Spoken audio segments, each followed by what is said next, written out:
એઆઈસીસીના મહામંત્રી કેસુ વેણુગોપાલનું નિવેદન।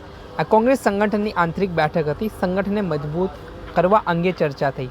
સંગઠન અંગે જિલ્લા અને તાલુકા પ્રમુખનું શું મંતવ્ય છે તે જાણવા બેઠક થઈ। સંગઠન માટે તે કેવો માર્ગ અપનાવો છે તે અંગે પણ ચર્ચા કરવામાં આવી। સંગઠનમાં કેવી રીતે ફેરફાર કરવો એ બાબતે ચર્ચા થશે। અમારું સંપૂર્ણ ધ્યાન સંગઠન પર છે। માત્ર ગુજરાત નહીં, સમગ્ર ભારતમાં સંગઠન વર્ષની શરૂઆત ગુજરાતથી કરવામાં આવી છે। સંગઠનમાં સંપૂર્ણ ફેરબદલ કરવો કે અંગે પણ સૂચનો લેવાયા છે। આગામી દિવસોમાં એટલે કે 2027માં વિધાનસભાની ચૂંટણી યોજાવાની છે, ત્યારે અત્યારથી જ કોંગ્રેસે પોતાની બ્લુ પ્રિન્ટ તૈયાર કરી દીધી છે।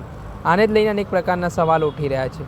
ત્યારે હવે જોવાનું રહ્યું કે કયા પ્રકારની કાર્યવાહી છે આગામી સમયમાં કોંગ્રેસ દ્વારા કરવામાં આવે છે, કઈ રીતે ભારતીય જનતા પાર્ટીને પરાસ્ત કરવા માટે નિર્ણય લેવામાં આવે છે।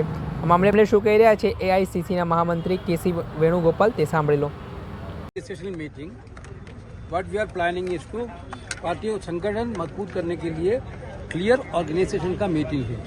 पूरा समय वर्कर्स के लिए, block president, DCC president and प्रदेश ऑफिस बेयर के लिए उनका सुनने के लिए दिया। पूरा उनका व्यू क्या है, उनका उनका रास्ता क्या है, गुजरात का संगठन का रास्ता क्या है, उनका व्यू क्या है उसी इश्यू पर क्योंकि गुजरात पूरा होम टाउन है।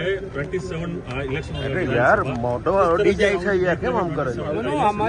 हमारा पूरा कंसंट्रेशन ऑर्गेनाइजेशन बिल्डिंग के लिए this is not in the Gujarat, all over India, but we are starting from the Gujarat. Okay, पूरा रिस्ट्रक्चर होगा संगठन का या उसके लिए हम वर्कर्स एंड लीडर्स का ओपिनियन क्या है उसी तरफ के लिए बैठक। Thank you. આ હતા એઆઈસીસીના મહામંત્રી કેસી વેણુગોપાલ। તેમણે આ મામલે મહત્વનું નિવેદન આપ્યું છે। હવે કોંગ્રેસ આગામી દિવસોમાં સંગઠનને મજબૂત કરવા ઉપર ધ્યાન ધરવા જઈ રહી છે, ત્યારે જોવાનું રહ્યું કે ભારતીય જનતા પાર્ટી માટે કેટલા મોટા પડકારો કોંગ્રેસ બની શકે છે। દર્શક મિત્રો, એડ કવરેજ ન્યૂઝને આપ લાઇક કરી લો, સબસ્ક્રાઇબ કરી લો અને શેર કરવાનું ભૂલતા નહીં।